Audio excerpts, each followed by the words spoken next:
Good afternoon, everyone, and welcome to this regular meeting of the Budget and Finance Committee for Monday, June 22nd, 2015. I'm Paul Krikorian, Chair of the Committee. I am joined by my colleagues, Council Members Paul Koretz and Bob Blumenfield, and we're ready to begin. Members, I would propose as consent items, items number 1, 6, and 7 on our closed session agenda, and items 10 through 12 on our regular agenda. If there's no objections to those matters. And I believe I do have some cards on those matters, so I'd like to ask Mr. Spindler. Mr. Spindler here? Okay, no. Mr. Herman, is Mr. Herman here? Okay, public comment on all of those items is now closed. Members, any objections on those items? Seeing none, those items are approved. So if you're here in the City Attorney's Office on items 1, 6, or 7, thank you very much. Your recommendation is approved on consent. That brings us then to our regular agenda items 9 and 13. If we can go ahead and call item 9 now, please.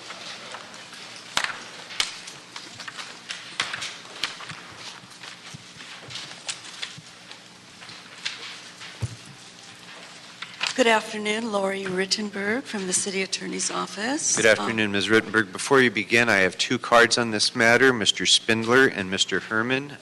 You're welcome to come up now and offer your public comment. Mr. Herman and Mr. Spindler are not in the room. Public comment on item number 9 is closed. Please proceed. Thank you. Your honorable body requested a fund to be created to specifically and exclusively be used to repair sidewalks and curb ramps and curbs. That would include crosswalks and any other pedestrian pathway. Ultimately, there was some discussion among some of the departments involved. Ultimately, what was done is the draft ordinance was drafted to be broad, to pretty much incorporate the terms of the proposed settlement agreement between the Willits plaintiffs and the City of Los Angeles. In addition, this fund will be administered and expenditures authorized by the Board of Public Works or its designee. Also, accrued interest on the fund shall remain in the fund. Okay. And it's my understanding that, I don't know if it's the CAO or the CLA's office, has something additional to add to it. Okay. And what would that be? That's correct. Thank you. We'd like to recommend that an amendment be added to the report to reappropriate approximately $6.8 million from this year's capital improvement expenditure program into the next year's budget, and then appropriated or transferred therefrom into the fund that would be established through this ordinance. And we've provided the specific language to the clerk and distributed it. Okay. So the end result of all this will be that the money that was currently set aside in this fiscal year's budget for sidewalk repair will be forwarded into this newly created fund now. Correct, which is consistent with the adopted budget. Okay. That action was supposed to take place. Okay, very good. Anything further on this, members? Any questions? Okay, there being no questions, thank you, Ms. Rittenberg. The matter is approved. Thank you. Okay, that brings us to item number 13.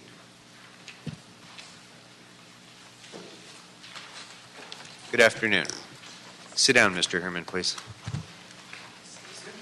I said sit down. You won't walk around in my meeting. You'll sit down. Kimberly Miera from the City Attorney's Office. Matthew Rudnick, Assistant General Manager, Department of Cultural Affairs. The item before you essentially amends the admin code to allow tour proceeds from the Hollyhock House at Barnstall Park to be deposited in the Cultural Affairs Trust Fund to be used to support staffing, programming, and maintenance at the Hollyhock House that was recently reopened this past February. Okay, so approximately what would you estimate to be the ongoing costs that these revenues would be offsetting? Sure. So in total, it's hard to estimate because we have ongoing capital needs. So the funds would be used to support some ADA improvements that we still have kind of to implement in the coming months this summer. There was never new funds or appropriations made to support landscaping, custodial building maintenance, and actually enhanced security that was ramped up during the reopening.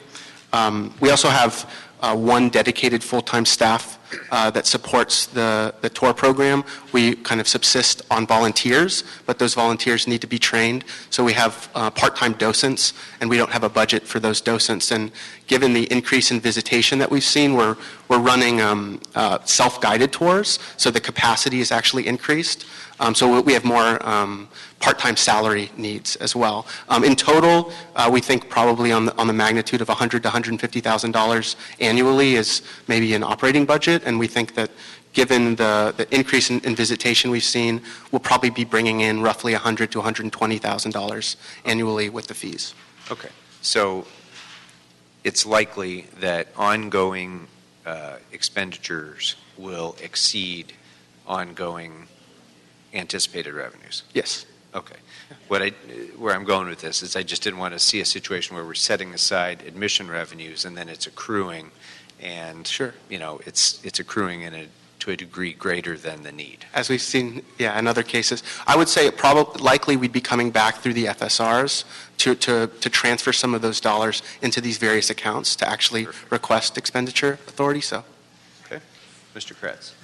How did this operate before this new change was anticipated? Sure. So the year before the house actually closed for renovations, there was a pretty drastic reduction in staffing there, and it operated with one staff member and a cadre of part-time and volunteers. Since we've reopened, like I said, visitation has gone up quite dramatically. We're getting about 600 to 700 visitors on a weekly basis. In addition, the site has been nominated for UNESCO World Heritage List designation, so it's the highest historic cultural designation possible. And so we really want to keep the visibility of the property in pristine condition as we hope to get that designation. Very good. Mr. Blumenfield? Yeah, it's a good thing. I'm a little worried about what Mr. Krikorian is talking about in terms of, because what we are doing in this motion is we're setting aside all funds that are generated for this in perpetuity, basically. And you're saying likely it's going to be about $120,000 or potentially up to $120,000, but the expenses are about $100,000. So that's $20,000 extra that's being put aside that is not going to be used for ongoing expenses. So we're banking $20,000 this year, and if for some reason it's very successful and next year we get $200,000 and maybe the expenses go up to $150,000, then we're going to bank $50,000, and then we're going to have $70,000 in that account. And that makes me uncomfortable because all the facilities subsidize all the facilities across the city, and we want this to be a premier site. So I don't know if there's a way to tweak this a little bit so that there's a cap on an annual basis, because I'm a little uncomfortable just having it out there in perpetuity, all revenues. Is there a way we can keep those revenues more in check with and I also don't want to create an expectation, well, if there's 160 in there, that means we should hire more people even if we don't need them. Sure. And that seems to be what we're doing here, even though, as you pointed out, it'll probably be about even this year, next year, but let's be optimistic and hope that it's not even, that more people come and we get a ton of revenue. Sure. Good afternoon, Christine Peters, Councilmember O'Farrell's office. I just wanted to add a few things, and I apologize. I was trying to get you guys on the squawk box, and it wasn't working, so I didn't realize the item was up. But one of the things that our office is very concerned with is the maintenance and constant maintenance that the Hollyhock House will always require.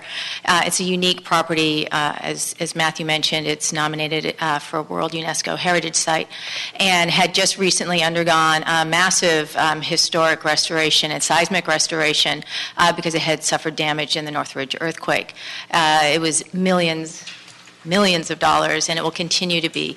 The campus also has other properties on it. The Residence A and the Schindler Terrace are both in completely disrepair. They're not accessible to the public, and they would also benefit from the generation of any funds that the Hollyhock House tours could be put towards, and it would relieve the city of future encumbrances for having to find the money to do the maintenance on these properties.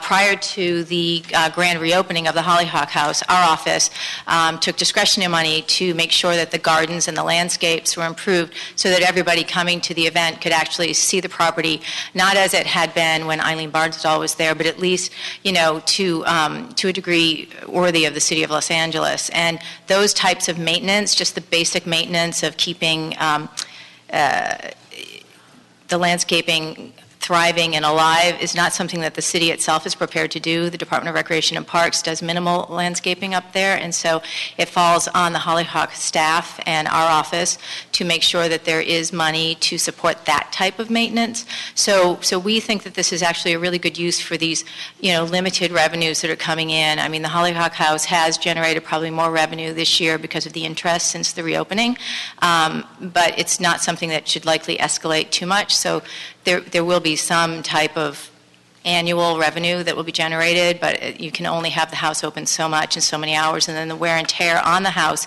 as a result of the tours, replacing the carpeting, which is, some of it is original, some of it is replica, but the cost of even replacing that carpet after 10,000 visitors cross over it is in the hundreds of thousands of dollars. So the money would be well spent, and it would save the city in the future from having to tap into general fund monies or special funds to maintain the house.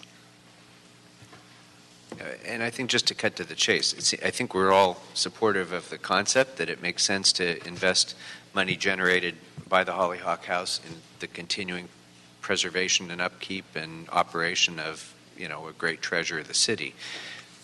I think our issue is more of a process, a budgetary process one. What's the check-in? How do we, do an occasional true-up? How do we figure out that we're not either falling way short or going way over with this? And it's really not one of a substantive issue, because we're all supportive, or I think we all are supportive of the idea. It's more, how do we keep oversight of it? I would just maybe perhaps suggest, we could report biannually, quarterly, whatever the committee would like, and maybe we could, we actually are in the process of developing an expenditure plan for the year, so perhaps we could bring that forward, kind of show, the expected revenue, the expenses we have planned for the year, and then, come back to committee with that information so that, to prevent that accumulation if it happens. I think to your first question, and Councilman Blumenfeld, you asked about the difference. I think there's probably many more expenses than there will be revenue. Yeah. And so there shouldn't be an accumulation, but certainly we want to prepare for some of those other costs that could come up. So, Mr. Kretz. Yeah, I didn't know there was a section that was in disrepair and actually wasn't fully renovated. So I would think that would almost guarantee we would be many, many years off from having too much money in it. One of them was named for Schindler. Is it because he designed it or lived in it, or what was the story? Yeah. There was a subsequent design that was done of the house that Schindler did, and I think that a portion of the park, Schindler's Terrace, was named after him. But I could get you the more detailed history at my office. I'd be interested, because there aren't that many surviving properties designed by him. And if you were to see the Schindler Terrace, it is in such disrepair that the amount of money to repair it is going to be substantial. And that was actually in West Hollywood's history, one of the first actions we took was we had a Schindler home, which was actually his home, that was in similar disrepair, and we found whatever monies we could to repair it, and it's still in good shape and one of the treasures of West Hollywood. So that would that would be great if there actually is a Schindler-designed piece of that. It would be terrific if we were able to preserve it. Maybe just to, Mr. Blumenfield. and so I have no doubt that there's probably way more needs than is ever going to accumulate in this fund. But I do, again, feel a little uncomfortable just handing over city authority. I don't know if do we have a policy like if you get over 120% of prior year's expense, then it forces a check-in. If not, I'll suggest that policy is something we can adopt and apply to all projects. It probably will never apply in this situation. But just as a matter of a process, I think we should have some sort of check-in that we can start with this and then maybe move to other similar types of things. Well, or maybe even to keep it simpler, the expenditures and revenues will be part of the budget process despite this ordinance, right? I mean, we're still going to get in cultural affairs budget every year a line item for revenues and a line item for expenditures for Hollyhock House. Even though the ordinance provides for the creation of this new fund and donations. So during the ordinary budget year, we'll see that, and we'll see if there's a disparity that's occurring. It would be a great problem to have if we were to generate more revenue than the need, so I think it's fantastic. But I just want to make sure that I'm reading this correctly. There will be budgetary disclosure of both of these items every year in the budget. Sure. So yeah, we would submit all of that information to CAO as part of our annual budget process. I'd have to look on, within the proposed budget, if in our supplemental schedule, it will show that because it's not our main trust fund. It's a special fund created by this ordinance.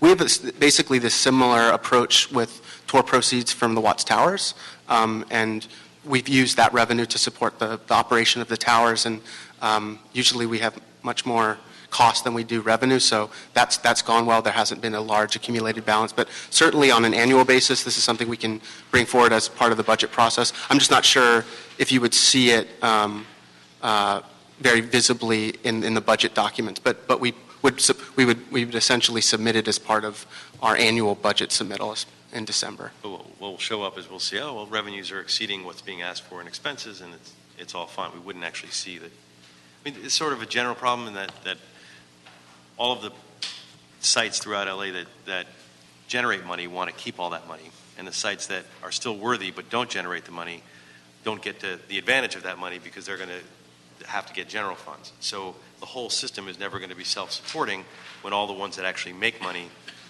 are going to find ways to spend it.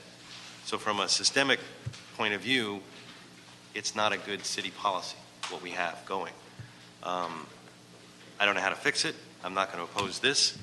I support this idea. I just feel like there should be some sort of check-in, and maybe we're not going to just figure that out in this, on this item, but Hopefully with the increase in Quimby fees that we're all working on together, that will help support. What we need to do is have some type of way to have maintenance involved in anything that we do with park properties. Otherwise, we're going to constantly be in this situation where we have this landmark property with, only one building that's able to be toured and the rest of it sitting there. And every year that it goes unmaintained, it becomes more expensive to fix it, What if we were to do this, to your point about putting a cap on it, if we simply made I don't know if ask the city attorney on this, I guess, but could we just simply amend the ordinance to say that the first $150,000 a year of revenues are to be retained in this trust fund, and that anything else anything above that goes to the general fund? Could certainly be reappropriated back to the Hollyhock House, but at least then you have a guaranteed fund of up to $150,000 to use for ongoing maintenance and operations. I think maybe perhaps the only concern or question I would have is if down the road, if we were able to expand the days of operation. Currently we have 4 days. I would hope that this continues to grow as far as the funds. And if we exceeded that cap, we've seen in other circumstances that there hasn't been a true-up or those dollars essentially just go to the general fund and don't come back to be reinvested within the house. I mean, perhaps if it could be, if we hit a threshold, we would come to committee to discuss the overage, however you would want it to handle it, but I think that often it's large capital expenses may come up, so we'd want to plan for those things.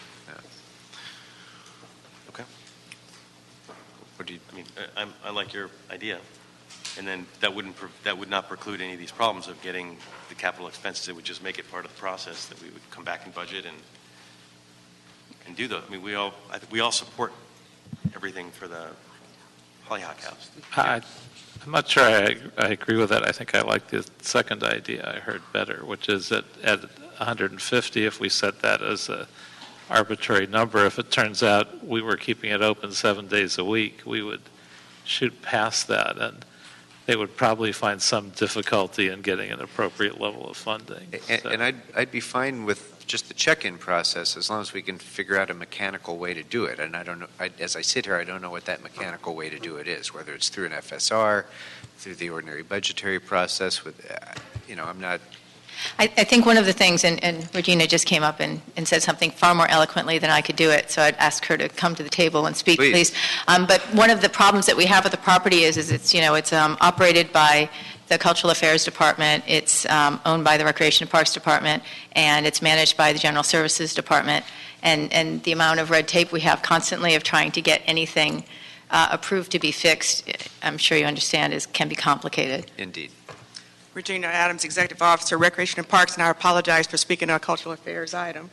But what I think what you could do is, first of all, in this new fund, and I haven't read the ordinance, but what might be possible is that you have them, first of all, report back to you annually around September or so after the books have closed from the previous fiscal year. You can have an annual report, and any excess above their expenses, you can have it set aside a line item for capital improvements, and that way you can see exactly what the excess was if that occurs over the years, but you also can be accruing revenue funds so that you can do any capital improvements that are needed, and they can do that in their annual report back to you.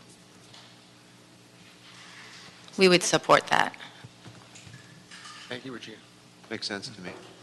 Does that make sense, members? I guess. With the annual report back, I think we have. I think annually it's going to change the needs of the property, and from someone who lives in a house that was built in 1924 and I've been there for 20 years, all of the investment I put in 20 years ago, I have to redo it now because it's a wood frame house. So the house will not need the same money every year, but there will be points in time when it's going to need millions rather than hundreds of thousands. Yeah, no question. Okay. I mean, I'm comfortable with it. I still think we have the bigger issue citywide of how we manage all these projects at one time. But it's a bigger issue. Yeah, it is a bigger issue. Okay, thank you very much. Thank you. We have two cards on this matter. First, I'll call Mr. Herman, followed by Mr. Spindler.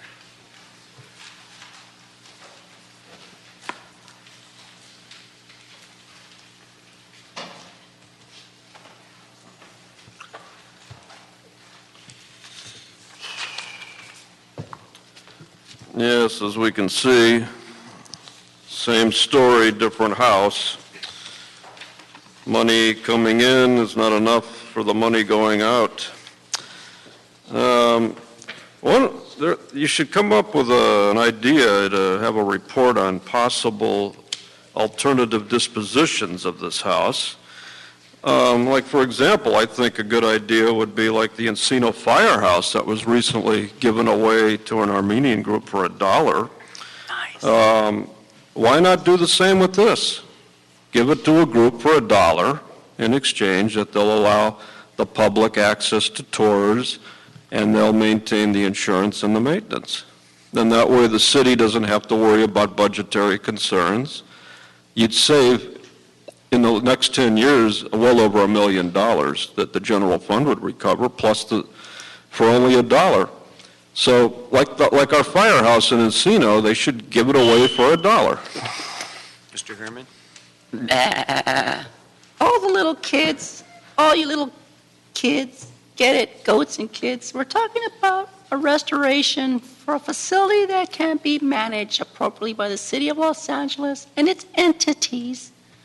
So I have a suggestion and a recommendation that has the greatest potential for blight and eyesores for rundown facilities due to a slush fund, trust fund by administrative code for revenues, not self-supportive, not self-sufficient. Again, the master plan of your program for staffing and maintenance, stepping into the watchtower to take money to put into this new idea under item 13 is not supported by myself and all the millions of children listening in. We're against you, Mr. Andy Elf at the Hollyhock House. All right, any other discussion on this matter, members? Seeing none, the matter is approved with the amendments as discussed. Thank you very much. So that brings us to our closed session. Before we begin closed session, we have cards on items 2, 3, 4, 5, and 8. Mr. Herman and Mr. Spindler, you have 5 minutes each to speak on those items collectively.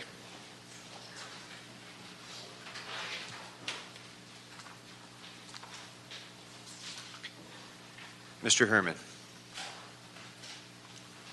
Coming around, a little slow. Now, as many of you understand, regarding these settlements, I'm looking at a settlement under item number 4 here for Davidson versus City of Los Angeles regarding the Los Angeles Police Department involving an incident caused by police. I find this case and legal counsel to stick to the agreements, pay all to those who are due, meaning Mr. Davidson, pay him in full, pay for his taxes on this settlement, along with all attorney fees. And then going into item number 5, look, Miguel Mercado versus City of Los Angeles regarding what? Trip and falls. How many times have we heard trip and falls? At Hazard Park, there were trip and falls. But the settlements regarding this agenda item, as you scroll through your telephones and not pay attention, is this: that I find you at fault for failing to comply with the American Disability Act, Wiltz versus the City of Los Angeles, because you ignored the problem, the same problematic problems you've created throughout the years with homelessness. No plan.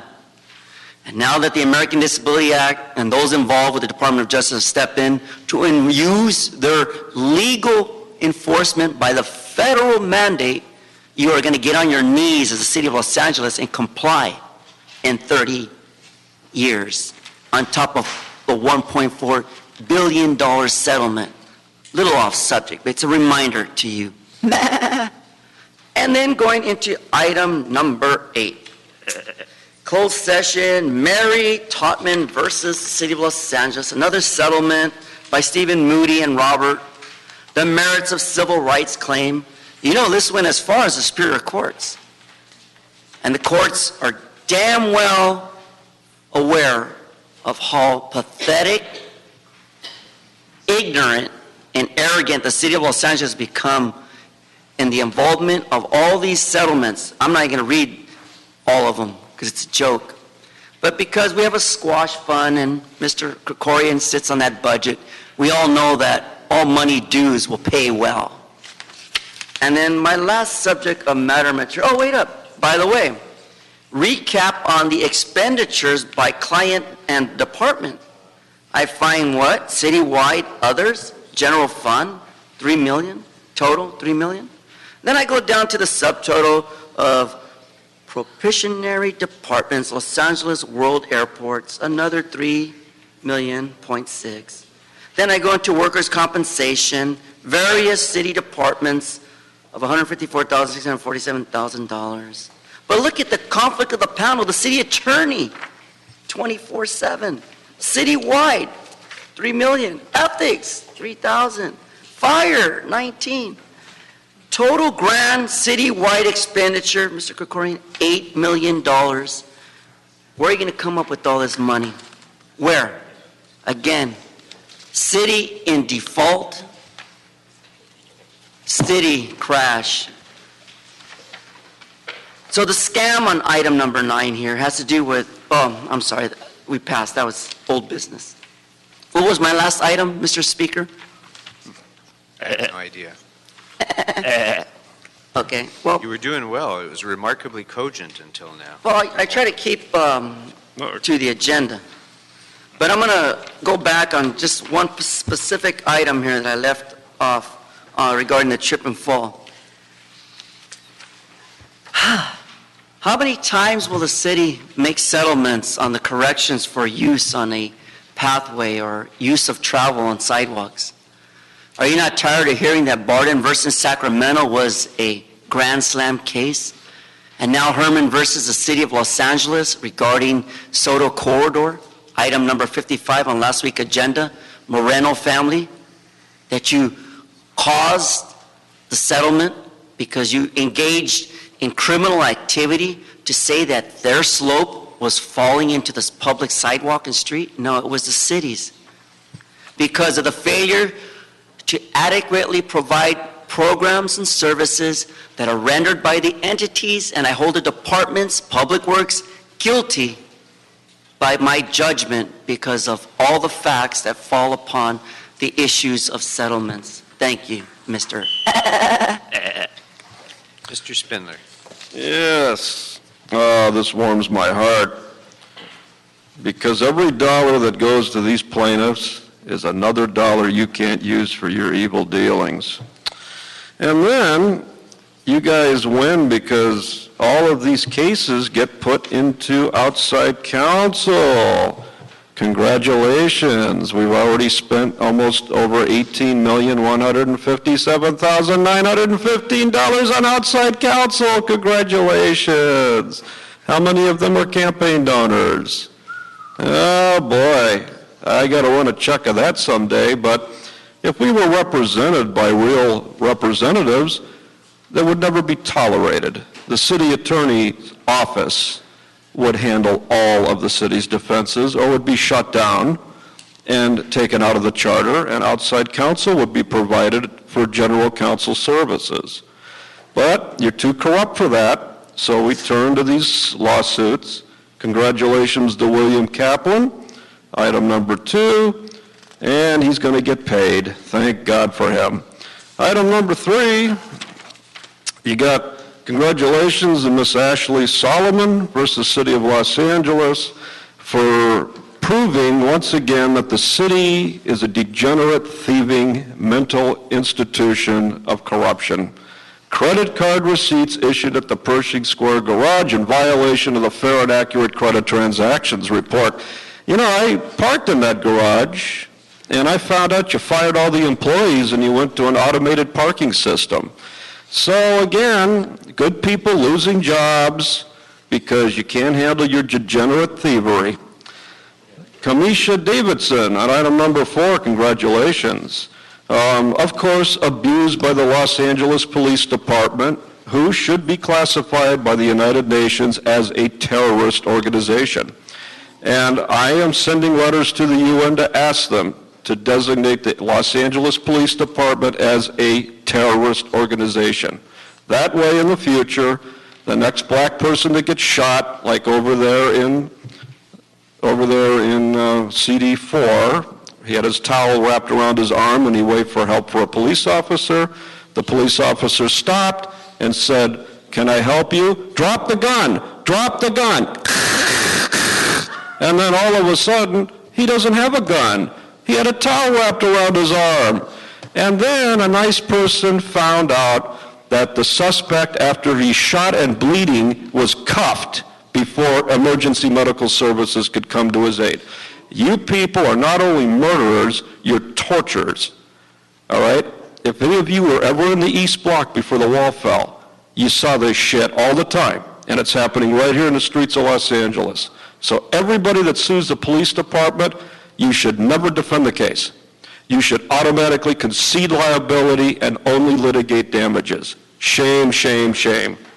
And item number 5, Miguel Mercado, congratulations. Of course he tripped on your sidewalk. All of your sidewalks suck. Again, liability should never be contested, only damages.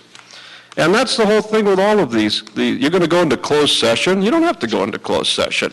You are guilty on every single thing you do. These people are right. You are dead fucking wrong. So liability, automatic. Damages, question. How much? So what you should do is simply talk about how much are you going to pay these people and how many of these campaign donor lawyers are getting their feed.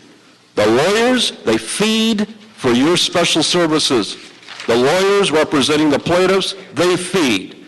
The injured people get shot, killed. And that's the way the city of Los Angeles, racketeered, influenced, and corrupt city runs. And that's why budget and committee is so important. And then all of these items are going to go to the general meeting. And when they're held at the regular chambers in the John Ferraro, people are going to want to come up and talk. And they're not going to be allowed to speak. Why? Because public comment has been satisfied under the Brown Act. So you're going to stand up there and award this money, and nobody from the public is going to know. Because most of the people here in the city, they don't know that this is where the committee is. You're never going to give them a chance. Their money goes down the drain. So please, I urge every Angelino, think about it. You've been screwed some way, somehow. Sue this godforsaken city. And every dollar you take out of their hands is one less dollar for them to do their wrongdoing. Be quiet, Mr. Herman. Public comment is now closed on items 2, I forgot one thing. 4, 5, and 8. Mr. Spindler, you'll be quiet or you'll be tossed from the room. So we are now in closed session. If you're not here on the closed session items, please go ahead and exit. We'll take these in numerical order, starting with, unless there's a request for taking them out of order by the City Attorney's Office. We'll start with item number 2.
Seeing as we have Herman, thank you. Herman is next, followed by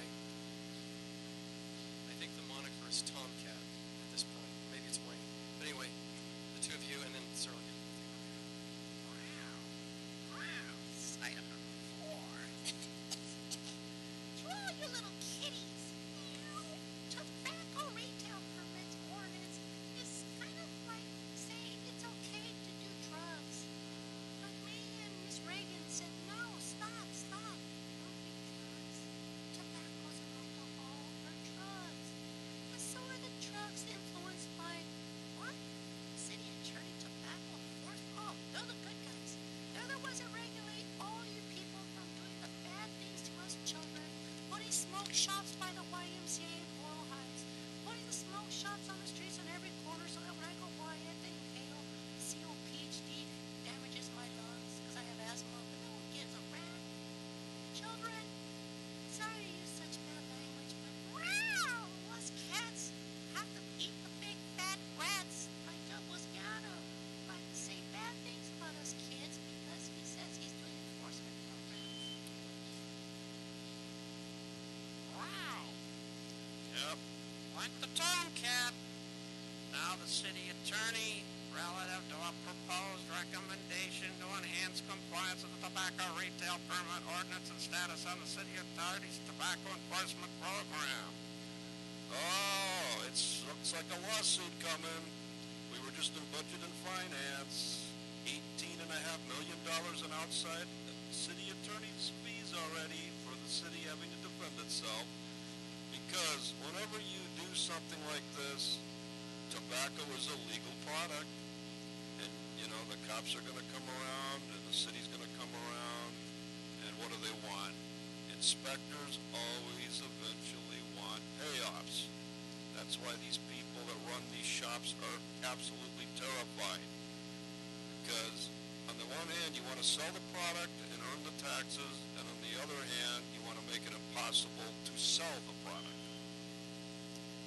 All right, sir. Is it Dowling?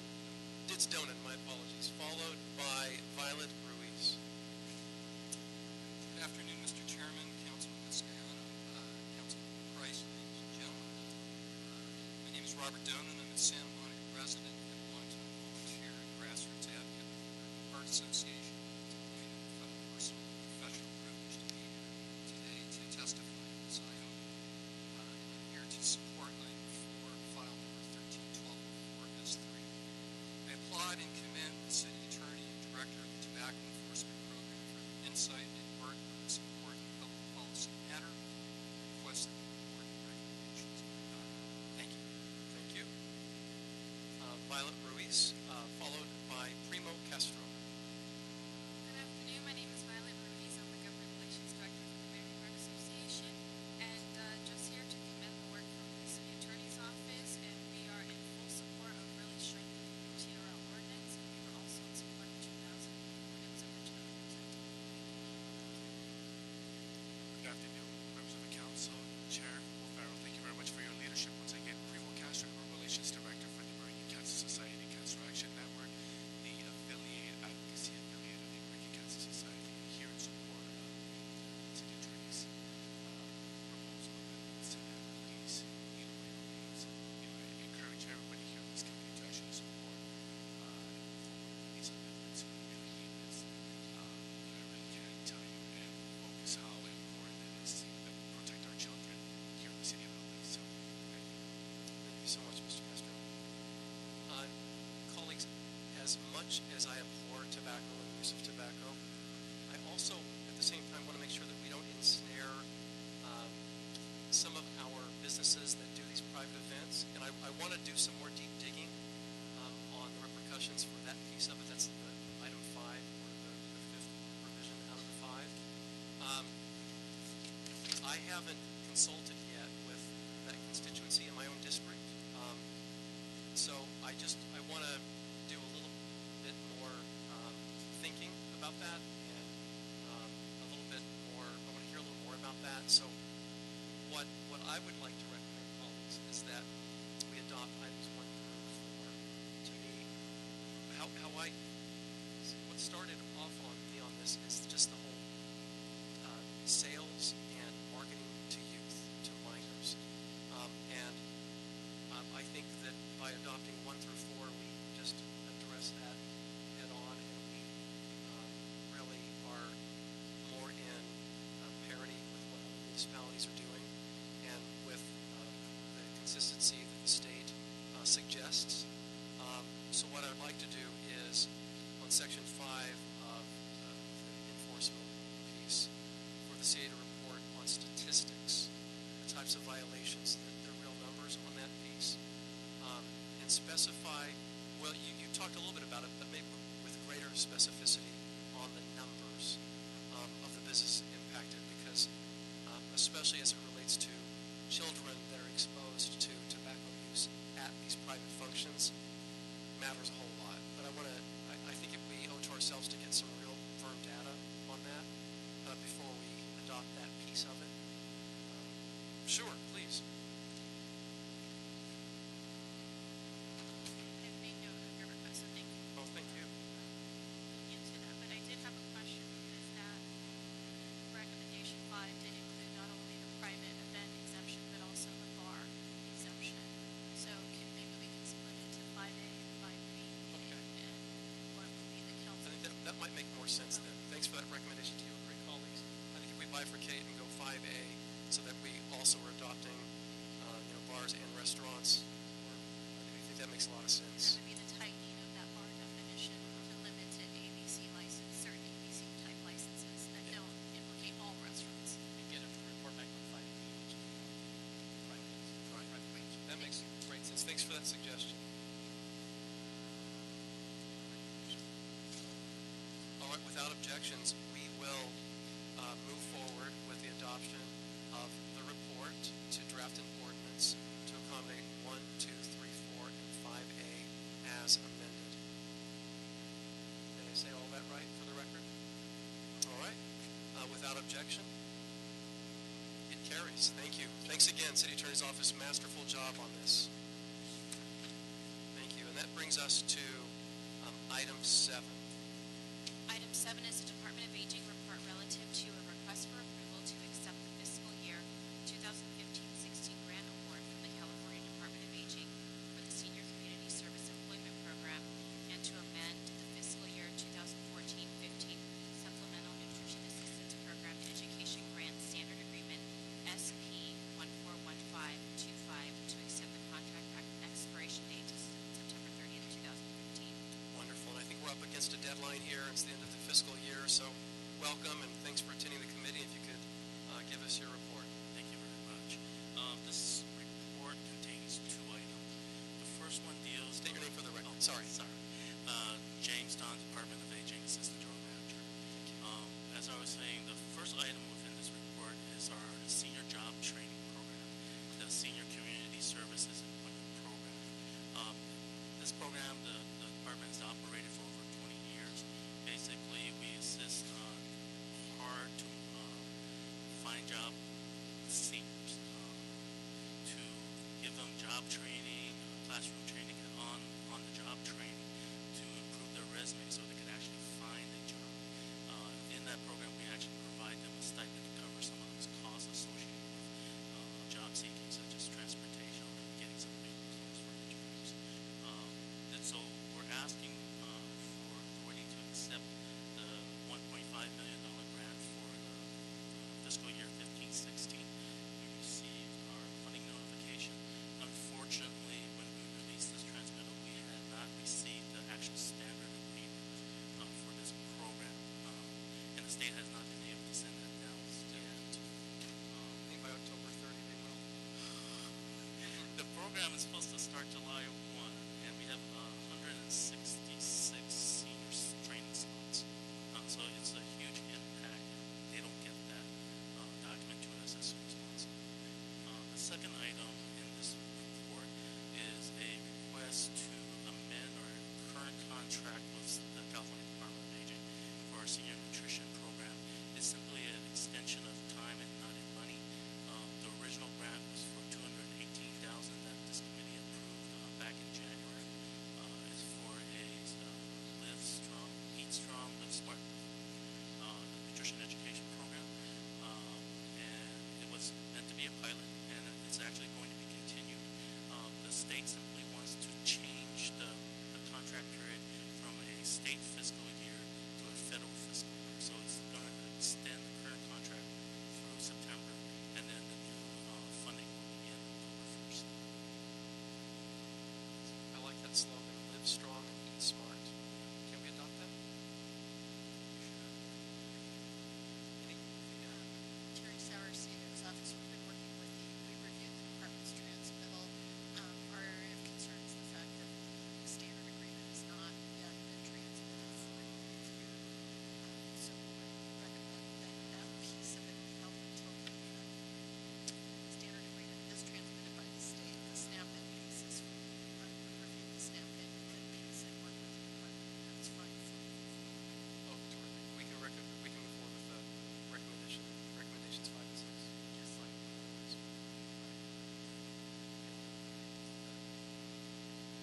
Standard. All right. Do you need a letter or anything?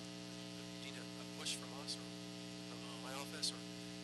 I'll talk to your staff to see if that will help. We've been in constant contact with them. They know the urgency of this. All right. Maybe I'll just provide another reminder of the urgency of it. We really appreciate it. Thank you. Thank you. Thank you. Colleagues, any questions? Yes, Mr. Price.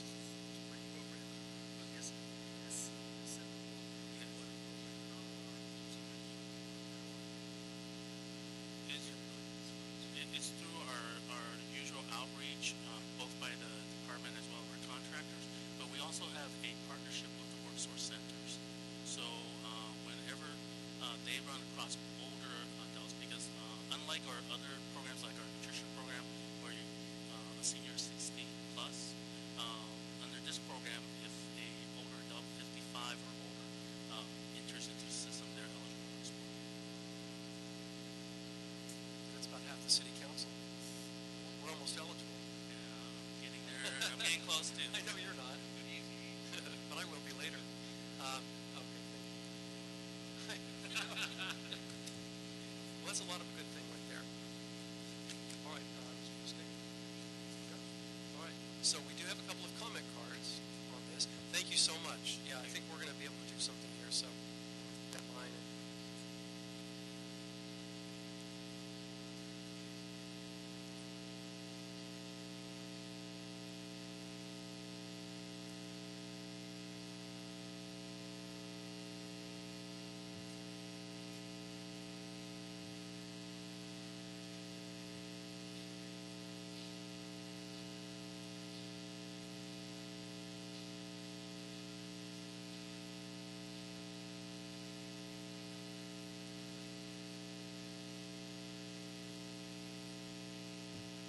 Thank you.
All right, we don't need to report anything out, right? Okay.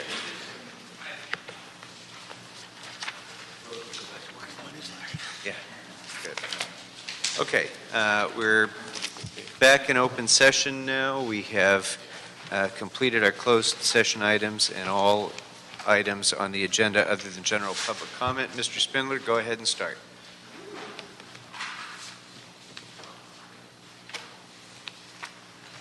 Yep. Again, a big congratulations to all the winners today that got paid by this corrupt city. And again, anybody that gets their car towed and has to pay all of those parking tickets and restrictions and $6 an hour parking, just remember all of that money goes into this building to pay for all of this crap. It's a mismanaged city. The people are not represented. The businesses are not represented. And the next problem you're going to have is that minimum wage when it kicks into $15 an hour. Look in the San Fernando Valley, you're not paying attention. There are businesses already leaving and closing by the droves everywhere you look in the city. So you're going to thin the taxpayer base out and get sued for more, which will lead the city eventually to fiscal bankruptcy. That's the day that I look forward to. Thank you. Mr. Herman. So are you happy now with all the settlements?